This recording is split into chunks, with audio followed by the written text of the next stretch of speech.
할렐루야, 사랑하는 반석의 성도 여러분, 4월 4일 아까의 시간이 돌아왔습니다. 오늘의 말씀 마태복음 26장 69절에서 27장 10절까지의 말씀이고요. 제목은 그때에라고 하는 제목입니다. 고난주간 두 번째 날 여러분 말씀 묵상하시고 또 오늘 하루도 주님의 말씀으로 승리하시기를 소망합니다. 자, 우리는 인생을 살아가면서 참 중요한 것이 이 때라는 거, 이 타이밍이라고 하는 거 너무나 중요하죠. 어렸을 적에 농사를 지어 보셨던 분들은 이 농사의 시간의 타이밍이 얼마나 중요한지 너무나 잘 알 것입니다. 그런데 농사뿐만이 아니라 우리 인생에도 이 타이밍이 있으면 여러분 아시지 않습니까?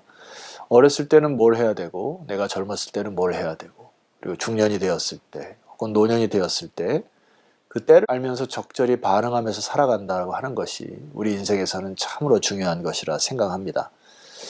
그런데 가장 중요한 것은 우리 하나님께서 우리 인생에게 주신 기회의 때를 알고 그것을 순종하는 것이 너무나 중요하죠.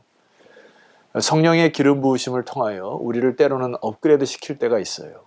기존에 생각했던 거, 내가 또 살아왔던 것들을 또 딛고 일어서서 새롭게 나아가시려고 하는 하나님의 의도를 알 때가 있습니다. 그때 우리는 참 순종하는 것이 너무나 필요한 것이죠. 오늘 제가 여러분과 살펴볼 이 26장 69절에서 27장 10절 사이에 많은 사람들이 등장하는데 이 사람들이 하나님께서 주신 그 타이밍, 때를 놓치는 사람이 있는가 반면에 하나님의 때를 잘 알고 새롭게 인생을 출발하고 열매 맺는 인생을 살아가는 것들을 보게 됩니다. 이 반응들을 서로 좀 주목하면서 주님께 주신 은혜를 좀 나누고자 합니다. 자, 1절과 4절을 제가 한번 읽어보면 좋겠는데요.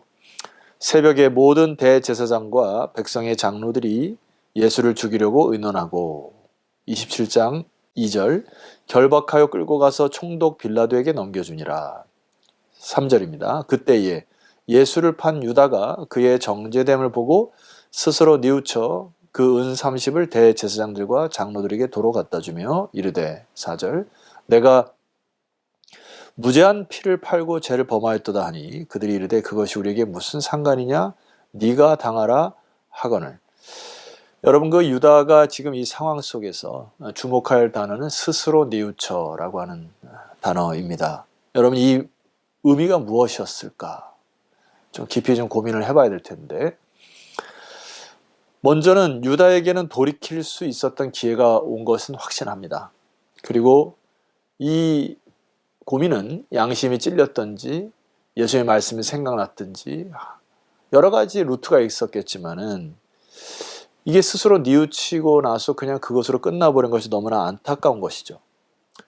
자, 이게 무슨 얘기냐면 유대인들이 죄를 짓고서 그 죄를 속죄하기 위하여 제사장에 찾아오게 되면은 그 속죄 제사를 통하여 죄를 용서받을 수 있는 방법이 있었죠. 그래서 이 유다는 지금 본인이 지은 죄를 깨달아서 마치 속죄 제사를 드리듯 제사장들에게 찾아와서 값을 치르려고 한 것입니다. 그런데 장로들은 그의 속죄 제사를 받아줘야 하는 것이 그들의 역할인데 그들이 무엇이라 대답했죠? 네가 당하라 이렇게 했습니다. 그러면서 이 제사장들이 율법을 따르지 않게 되죠. 2일 이후에 자신의 죄값이 받아들이지 않음을 보고 유다는 그의 삶을 끊어버리게 됩니다. 자, 여러분 5절 말씀 보실까요? 유다가 은을 성소에 던져놓고 물러가서 스스로 목매어 죽은지라. 자, 여기도 보게 되면은 스스로 목매어 죽었다 이렇게 표현하고 있습니다. 뭔가 좀 어색합니다. 아까는 뉘우쳤다, 스스로 뉘우쳤다고 하는데 결과가 스스로 목을 맨 자살로 인생을 끝내버리게 됩니다. 자, 결과적으로 하나님께서 주신 또 유다에게 예수 그리스도가 수많은 기회를 준 것을 놓쳐버리고 아버지의 품에서 이제 완전히 끊어져 버리는, 떨어져 버리는 참 죄악된 삶으로 인생을 마감하는 너무나 안타까움이 있습니다. 자, 그러면 이 부분은 어떻게 해석하면 좋겠습니까? 존 밀턴이라고 하는 이 청교도 신학자가 이 신락원이라고 하는 글에서 보게 되면은 인간의 죄를 이렇게 지적을 합니다. 읽어드리겠습니다. 인간의 주된 관심은 자기 체면입니다. 자기가 하나님의 지으심을 입은 존재가 아니라 자신의 힘으로 생기를 주어 스스로 낳고 스스로 길러냈고 스스로 존재하는 것처럼 행세하는 그 타락한 천사를 모방한다고 하는 것입니다. 뭐라고 죄를 지적하죠? 자기 체면이라고 얘기를 합니다. 자기 체면이 무슨 말이죠? 나는 하나님에 의한 것이 아니라 자기로 인하여 존재하고 자기로 인하여 스스로 힘을 갖게 되고 내가 스스로 판단하고 스스로 체면을 걸어서 낳고 기르고 존재하는 것처럼 행세하는 것을 죄라고 이야기합니다. 자, 가룟 유다가 무엇이 죄죠? 스스로 뉘우친 것도 자기 스스로 하나님의 말씀에 어떤 판단에 근거하시 아니라 자기의 판단에 의하여 스스로 뉘우쳤고 자신의 계획대로 되지 않자 자신의 목숨을 스스로 끊어버리는 그의 인생 가운데 자기의 인생의 주관자이신 하나님의 흔적을 찾아볼 수가 없습니다. 그리고 자기 판단에 의하여 자기 분에 의하여 자기 책임에 의하여 스스로 목숨을 끊는 것, 성경은 이것을 죄라고 얘기합니다. 여러분, 이 죄악은 유다만의 문제가 아닙니다. 6절 이하에 보면 대제사장들에게도 죄가 있어요. 대제사장들이 그 은을 거두며 이르되 이것은 핏값이라 성전고에 넣어둠이 옳지 않다 하고 7절 자기네들이 의논한 이후에 이것으로 토기장에 밭을 사서 나그네의 표지를 삼았으니 8절 그러므로 오늘까지 그 밭을 피밭이라 일컫느니라. 유대 법에 의하면은 이 법 중에 계약을 하고 그 계약을 무효화시키기 위해서는 1년 안에 그 돈을 다시 가져와서 그 계약을 하게 되면 그 계약은 무효가 되는 것이죠. 레위기 25장 29절에 참고 구절이 있습니다. 성벽에 있는 성내의 가옥을 팔았으면은 판지 1년 안에는 물을 수 있나니 곧 그 기한 안에 물으려니와 하여튼 법을 통하여서 이 근저에 1년 안에 물을 수 있는 법이 있었단 얘기죠.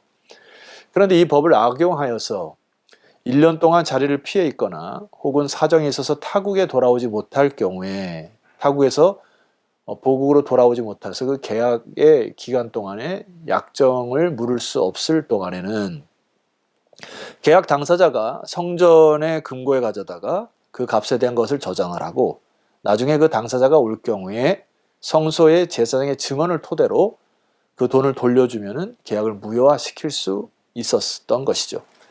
가룟 유다가 그것을 떠올린 것이죠. 그런데 이 대제사장들은 그 법을 알면서도 법을 악용한 것입니다.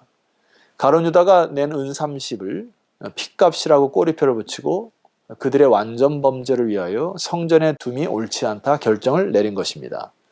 이들도 하나님 말씀의 원리를 순종하여 그 말씀대로 해야 될 것들에 대한 하나님의 타이밍을 놓친 것입니다.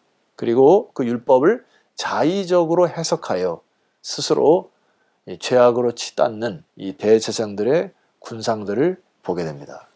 여기서도 스스로 말씀을 해석하는 것에 대하여 주의하셔야 합니다.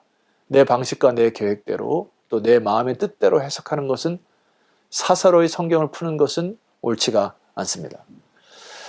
자, 그러나 동시에 제가 베드로를 좀 주목해야 될 필요성이 있는데요. 마태복음 26장 75절로 올라가시게 되면은 이에 베드로가 예수의 말씀에 닭 울기 전에 3번 나를 부인하리라 하심이 생각나서 밖에 나가서 심히 통곡하니라. 이 베드로는 앞에 가룟 유다의 뉘우침과 좀 다릅니다. 주님 말씀하신 것을 깨닫고 그것을 생각하고 밖에 나가서 심히 통곡하였다. 이거를 회개라고 하는 거고 이거를 돌이킴이라고 얘기하는 것입니다. 그러니까 베드로의 돌이킴과 가룟 유다의 뉘우침과는 천지 차이인 것이죠. 마치 비가 내릴 때 여러분 설악산을 한번 생각해 보시게 되면 어느 빗줄기가 내려왔을 때 처음에는 같이 내렸는데 어느 빗방울은 동해로 흘러가서 바다로 빠지게 됩니다. 어느 빗방울은 서해 쪽으로 흘러서 북한강 쪽으로도 흐르게 되는 것이죠. 처음에 내릴 때는 별 차이가 없는데 이게 결과로는 큰 차이를 나는 것, 바로 이 차이가 있다는 얘기죠. 화살을 쏠 때도 마찬가지입니다. 처음에 쏠 때는 별 차이가 없는데 방향이 달라질 경우에 어느 화살은 목표를 맞추지만은 어느 화살은 목표를 아예 맞출 수가 없습니다. 여러분, 우리가 고난주간에 현장에 나와서 기도하는 것이 별거냐 뭐 대수냐 그렇게 생각하시면 위험합니다. 그리고 여러분들이 혹시 뭐 자리가 멀으시거나 지역적으로 모셔서 개인적으로 기도할 때에도 새벽을 깨우시기를 소망합니다. 왜냐하면은 이게 기도의 순간과 기도의 그 타이밍이 별거 아닌 것처럼 여기게 되면 위험한 것은 여러분들이 고난주간에 하나님의 은혜를 사모하여서 내 기도의 음성이 또 하나님의 사인으로 받아 동해로 흘러가느냐 서해로 흘러가느냐의 큰 차이로 날 수가 있어요. 관역을 맞출 수 있느냐 못 맞출 수 있느냐에 큰 차이가 있을 수 있다는 것을 얘기하는 것입니다. 스스로 인생을 망하게 할 수 있느냐 아니면 쓰임받는 인생에 있느냐라고 하는 것도 가늠할 수 있다는 얘기입니다. 여러분 여기 베드로의 통곡의 눈물의 모습을 우리가 조금 더 살펴보려고 하면 누가복음의 말씀을 좀 같이 견주어서 비교해 볼까 합니다. 누가복음 20장 60절 말씀 보게 되면은 베드로가 이르되 이 사람아 나는 네가 하는 말을 알지 못하노라 하고 아직 말하고 있을 때에 닭이 울더라. 자 여기까지 누가의 기록도 동일합니다. 닭이 울었는데 여전히 베드로는 주님을 모른다고 부인하는 장면, 이 하나님의 타이밍 그리고 베드로의 타이밍, 이 때를 보게 됩니다. 그런데 61절부터 변화가 생깁니다. 61절에 이렇게 시작해요. 주께서 돌이켜 베드로를 보시니, 자 여기서부터입니다. 여기 보신다라고 하는 단어는 엠블레포라고 하는 단어가 쓰여 있어요. 무엇을 주목하다, 응시하다. 주님께서 베드로를 보셨다. 바로 이 타이밍, 베드로가 이 부인할 때 예수님의 눈과 베드로의 눈이 마주치는 것을 볼 수가 있습니다. 자기를 부인하고 있고 자기를 거부하는 베드로를 사실 그 크시고 아름다우시고 놀라우신 그분이 사랑과 은혜로 베드로를 주목하고 보고 계십니다. 그 눈길로 베드로의 마음이 녹아내리기 시작한 것 같습니다. 그리고 그 이후에 말씀하시죠. 베드로가 주의 말씀 곧 오늘 닭 울기 전에 네가 3번 나를 부인하라 하심이 생각나서, 자 이 부분입니다. 베드로에게 하나님 말씀, 주님의 말씀이 생각나서 62절 밖에 나가서 심히 통곡하니라. 주님의 말씀을 떠올리고 이제 통곡하여 회개와 돌이킴의 인생을 살아가는 베드로를 주목하셔야 합니다. 자 그렇다면 이 타이밍을 조금 더 살펴볼까 합니다. 예수님께서 베드로에게 네가 나를 3번 부인하리라 라고 하는 말씀을 언제 하셨나요? 여러분 기억하십니까? 바로 이거는 예수님께서 최후의 만찬을 제자들과 함께 나눌 때입니다. 최후의 만찬을 나눌 때 어떤 일이 있었죠? 그 만찬장까지 올 때 제자들은 서로 누가 크냐를 다투고 있었다 했어요. 그리고 하나님의 나라에 누가 어디에 먼저의 자리를 선점할 것인가를 서로 다퉜다고 성경은 기록하고 있습니다. 근데 주님께서 이 최후의 만찬을 통해서 뭐라고 말씀하신 것이죠? 하나님의 나라는 섬기는 자가 큰 자가 될 것이다. 이렇게 말씀하는 가운데 주님께서 이렇게 말씀하시는 것입니다. 자, 누가복음 22장으로 올라가시게 되면은 28절입니다. 너희는 나의 모든 시험 중에 항상 나와 함께한 자들인즉 29절 내 아버지께서 나라를 내게 맡기신 것 같이 나도 너희에게 맡겨 30절 너희로 내 나라에 있어 내 상에서 먹고 마시며 또는 보좌에 앉아 이스라엘 12지파를 다스리게 하려 하노라. 이 말씀에 모든 제자들이 반응을 하였던 것 같고 여기 이 말씀의 마음이 완전히 빼앗겼던 것 같습니다. 무슨 얘기냐면 이것이 너무나 크게 다가왔기 때문에 그래 조금 있으면은 12지파를 다스리는 놀라운 그 권세와 능력을 우리에게 주시겠구나 라고 하는 여기에 온통 마음이 빼앗겨서 그 뒤에 말씀이 흐릿하게 잊혀진 그리고 나중에 생각난 것 같습니다. 31절로 가시면 주님께서 이렇게 두 번째 얘기하시죠. 시몬아 시몬아 보라 사탄이 너희를 밀 까부르듯 하려고 요구하였으나 자, 2번이나 간절하게 부르신 이유가 30절에 앞에서 말씀하신 것이 모든 제자들이 이제 고난이 다가올 때 밀 까부르듯 넘어지는 순간이 있을 텐데 주님께서 그것을 아시고 힘을 실어주는 장면이 바로 이 말씀입니다. 32절 그러나 내가 너를 위하여 내 믿음이 떨어지지 않기를 기도하였노니 너는 돌이킨 후에 내 형제를 굳게 하라. 메시지 성경을 보면 이렇게 해석을 합니다. 네가 시험의 시기를 다 통과하거든 내 동료들이 새 출발을 할 수 있도록 도와주어라. 결과적으로 이 시험을 통과하여 제자들의 사명, 오늘 하나님의 나라의 사명은 무엇인가 하니 궁극적으로 하나님의 나라를 위하여 다른 사람들을 세우는 것, 이 어려움과 장애물을 극복하여 다른 사람들을 돌이켜서 세워가는 것이 하나님의 나라의 12지파의 권세니라 주님께서 말씀하시는 것이죠. 그런데 베드로는 뭐 했다고요? 이 말씀을 귓등으로 듣고 있었던 것 같습니다. 12지파를 다스리는 것에만 관심을 가졌다는 생각이고요. 그 다음에 사단이 밀가부르듯 너희들을 유혹하여 넘어뜨린다고 하는 것을 염두에 둔 것 같지 않습니다. 왜냐하면 베드로의 말씀, 다음 말씀 보면 이 베드로가 그 주님의 말씀을 놓쳤던 것을, 그 무엇을 강조하는 것을 잊어버린 것을 알 수 있습니다. 33절 그가 말하되, 베드로가 말하되 주여 내가 주와 함께 옥에도 죽는 데에도 가기를 각오하였나이다 하고 아주 담대하게 자기의 생각을 얘기하죠. 그런데 34절 주님께서 말씀하십니다. 이르시되 베드로야 내가 네게 말하노니 오늘 닭 울기 전에 네가 3번 나를 모른다고 부인하리라 하시니라. 여러분, 인간의 결단과 의지 혹은 개인의 신념과 각오는 얼마나 믿을 만한 것이 못 되는지 우리는 베드로의 고백을 통해서 알 수가 있습니다. 우리의 개인의 판단과 신념이 얼마나 착오가 있는지, 얼마나 약한 것인지 우리는 베드로의 이 고백을 통해서 우리의 자신을 비추어야 할 것입니다. 자, 주님이 베드로와 저 여러분에게 오늘 이 아침에 무엇라 말씀하십니까? 오늘 이 아침에 이 한 구절 우리 어제와 같이 좀 외웠으면 좋겠다는 이 말씀이 32절입니다. 자, 여러분 이 말씀을 마음에 깊이 새기고 기도할까 합니다. 32절 그러나 내가 너를 위하여 내 믿음이 떨어지지 않기를 기도하였노니. 아멘이시죠?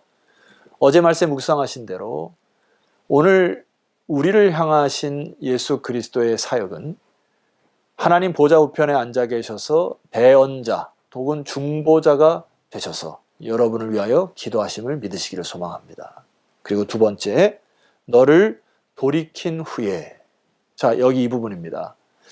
우리가 유혹에 넘어갔을 때, 때로는 실패의 자리에 있을 때 그냥 그 절망의 자리에서 넘어져 있는 것이 아니라 주님의 중보하심, 주님의 말씀을 듣고 다시 자리에서 일어나, 실패의 자리에서 일어나, 죄악된 자리에서 마음을 돌이켜 중심으로 하나님께 회개함으로, 이게 필요하다는 얘기잖아요.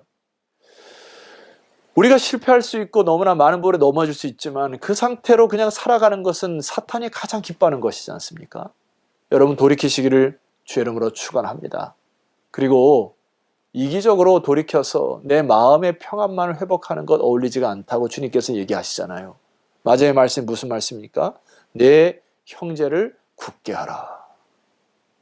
여러분 아멘이시죠? 시험을 통과하여 내 연약함을 딛고 일어서 성령의 감동함으로 다른 사람을, 형제들을 굳세게 하는 이 사명감으로 여러분들이 다시 일어나면 좋겠습니다.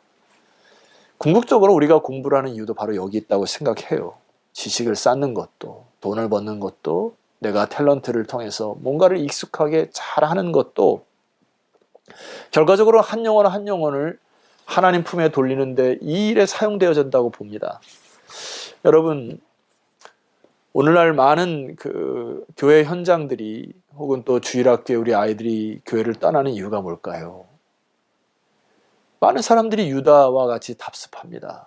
그냥 스스로 뉘우치고 스스로 판단하고 거기에는 아무 열매가 없는 것이에요. 문제는 우리가 잘못 살아왔던 것들을 돌이키셔야 합니다. 그리고 내가 잘못 판단하고 잘못 행동했던 것들을 용서를 구하셔야 합니다.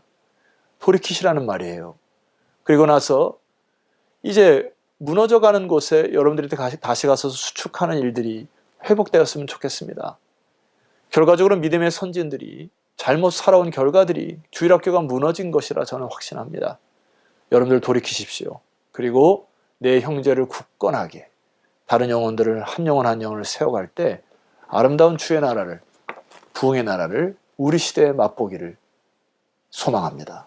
기도드리시겠습니다. 존귀하신 주님 감사합니다. 오늘 주의 말씀을 통하여 오늘 우리에게 말씀하신 것 감사합니다. 주님, 성령께서 저들의 마음을 움직여 주시옵소서. 돌이키게 하옵소서. 그리고 내 형제들을 맡겨진 사명을 굳게 할 수 있도록 이 자리에서 일어나게 하옵소서. 예수 그리스도 이름으로 기도드렸사옵나이다. 아멘. 자, 성도 여러분 수고하셨고요. 내일 아침에는 마태복음 27장 11절 이하로 여러분을 찾아뵙도록 하겠습니다. 내일 뵙겠습니다.